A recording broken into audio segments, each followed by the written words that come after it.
Hi friends, welcome to my channel.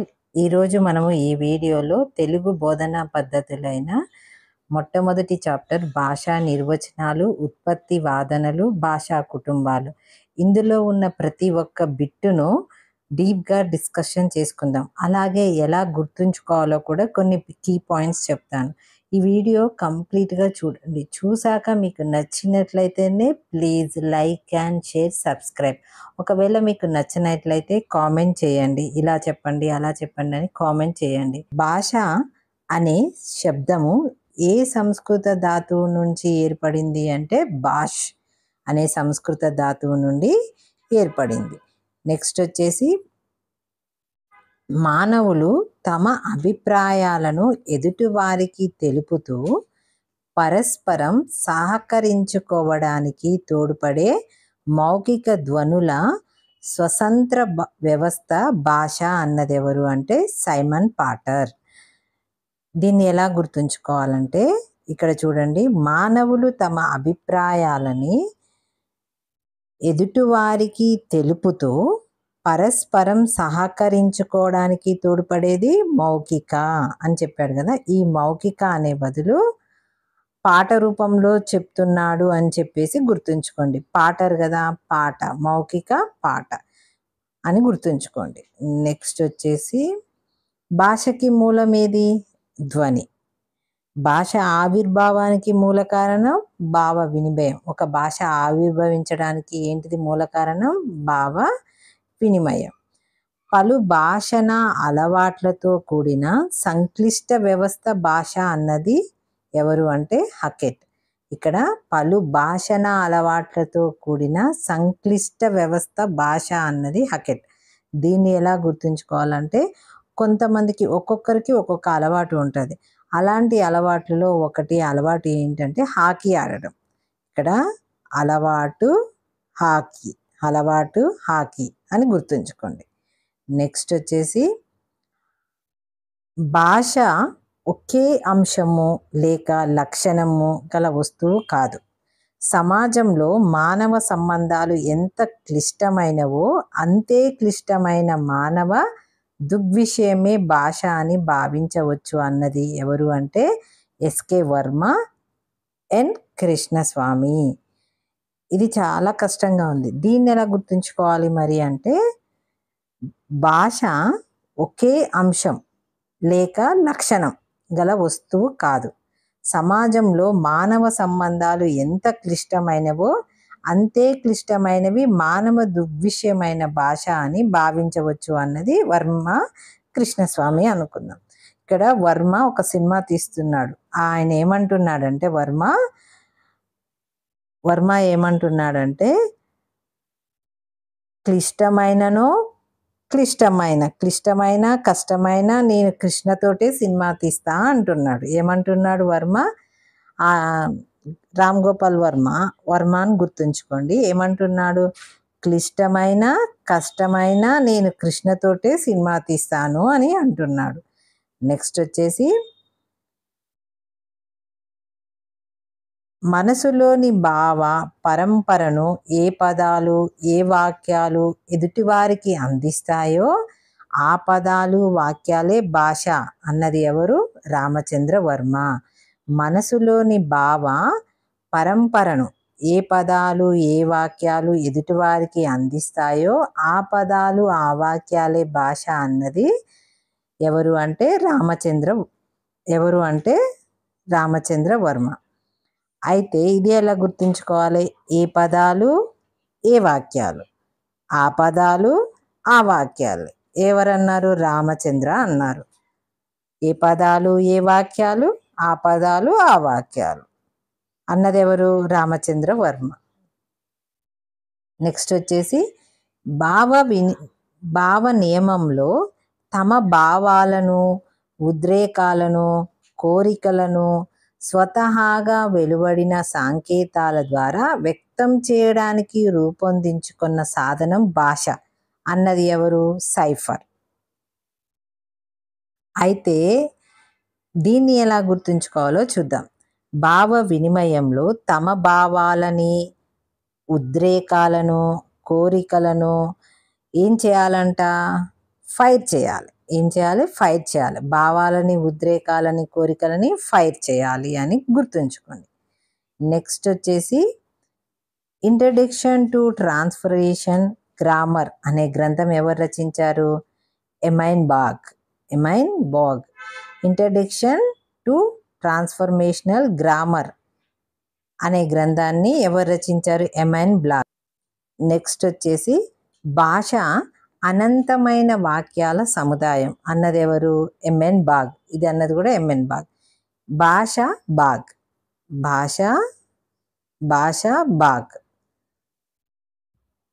Next వచ్చేసి యాదృచ్ఛికమైన నిర్మాణ సౌష్టంతో మానవ సమాజంతో భావ వినిమయానికి, పరస్పర సహకారానికి, సంస్కృతి పరివ్యాప్తికి ఉపకరించే వాగ్రూప ధ్వని సంకేత సముదాయమే భాష అన్నది ఎవరంటే స్టట్వర్ట్.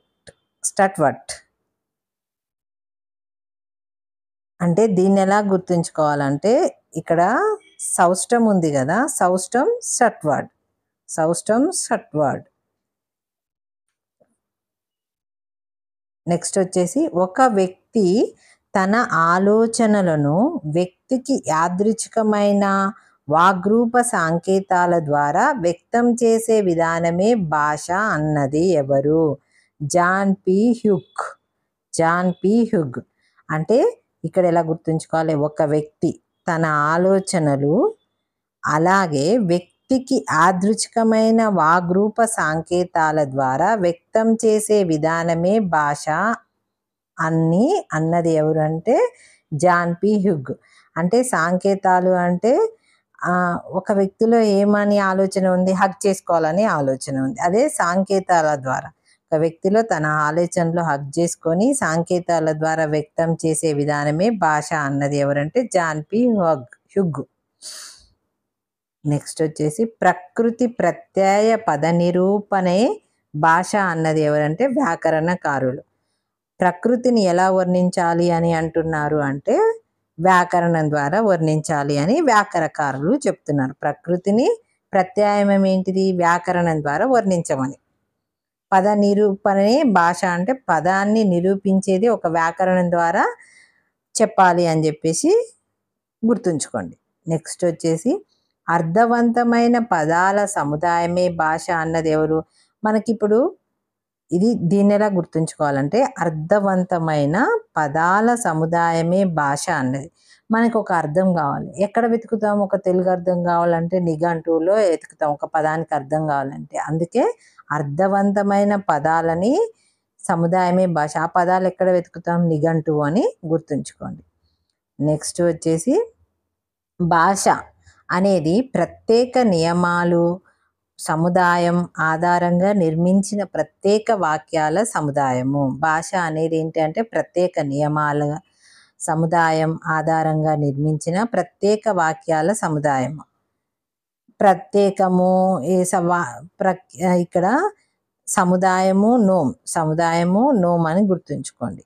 నెక్స్ట్ వచ్చేసి మనసులోని భావ పరంపరను ఏ పదాల ద్వారా ఏ వాక్యాల ద్వారా ఎదుటివారికి అందిస్తామో అదే భాష.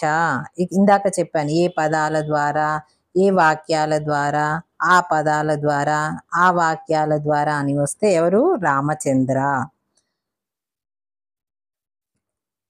స్టట్వర్డ్ రచించిన గ్రంథం linguistic change. Next John P Hughes రచించిన గ్రంథం ద సైన్స్ ఆఫ్ లాంగ్వేజ్.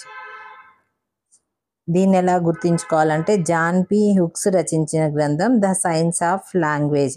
అంటే యాక్చువల్లీ సైన్స్లో ఏం సూత్రం ఉందంట? హుక్స్ సూత్రం ఉందంట. అలా గుర్తుంచుకోండి, సైన్స్లో హుక్స్ సూత్రం.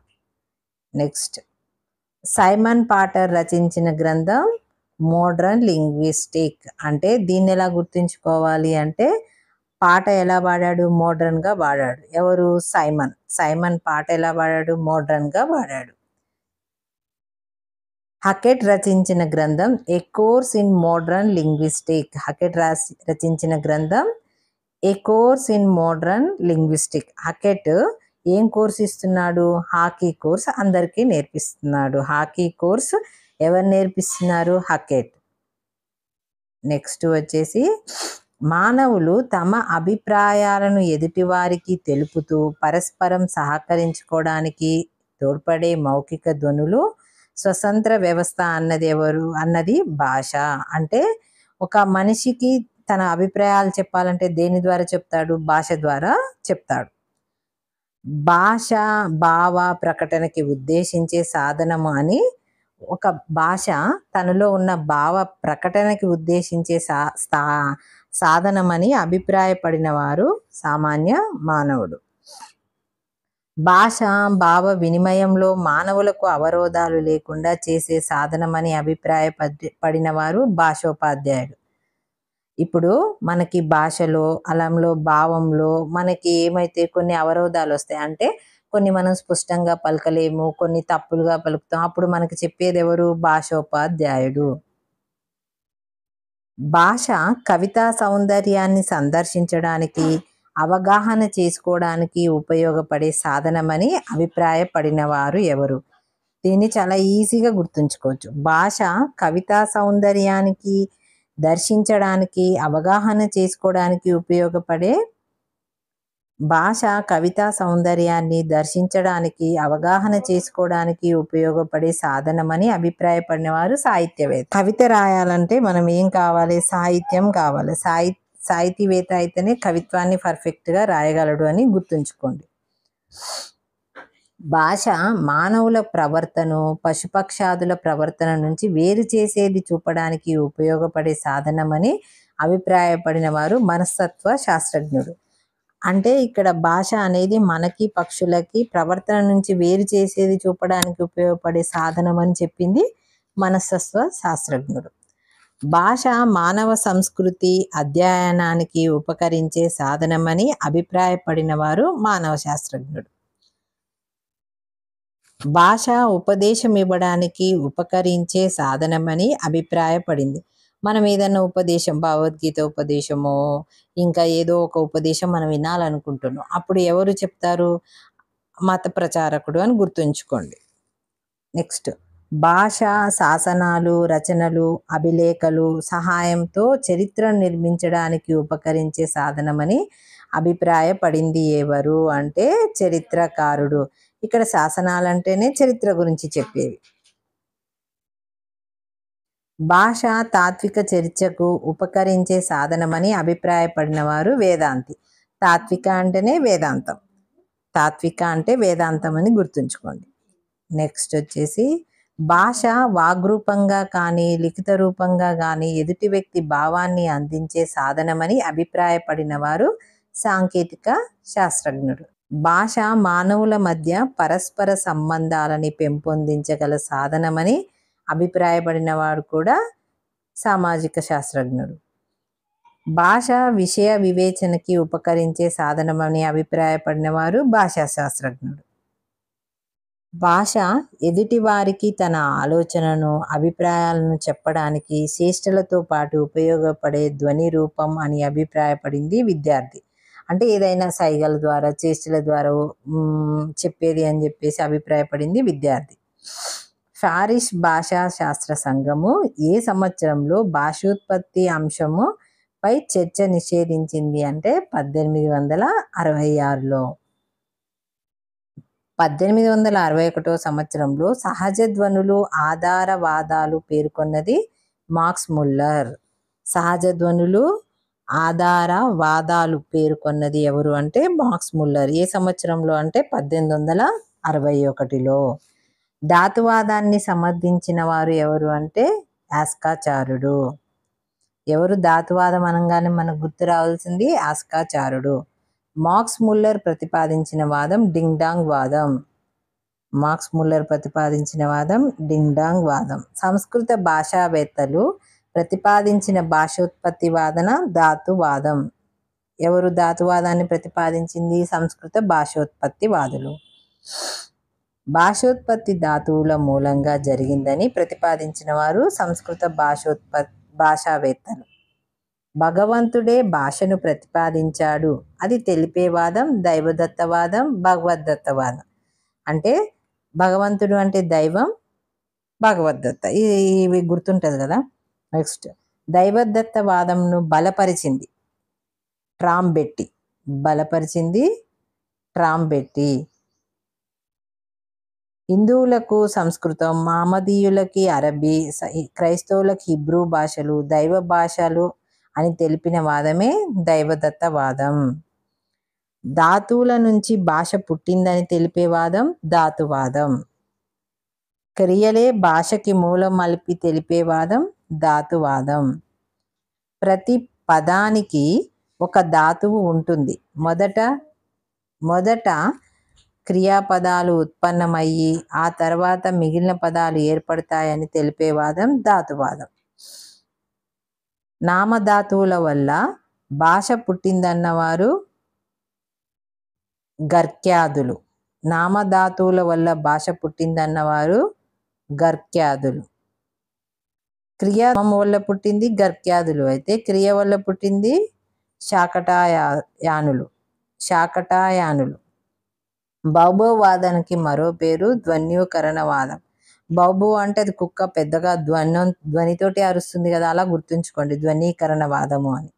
బౌభవాదమును ప్రతిపాదించి జోహార్డ్ గార్డ్. కుక్క గరిస్తే ఏమైంది, ఘాటు పెట్టుకున్నాం. కుక్క గరిస్తే ఏమైంది, ఇక్కడ ఘాటు పెట్టుకున్నాం. బౌభౌ అంటే కుక్క అనుకోండి, కరిస్తే ఏమైంది, ఘాటు పెట్టుకున్నాం, అలా గుర్తుంచుకోండి. నెక్స్ట్ వచ్చేసి బౌభవాదాన్ని బలపరిచింది లిబ్రేజ్.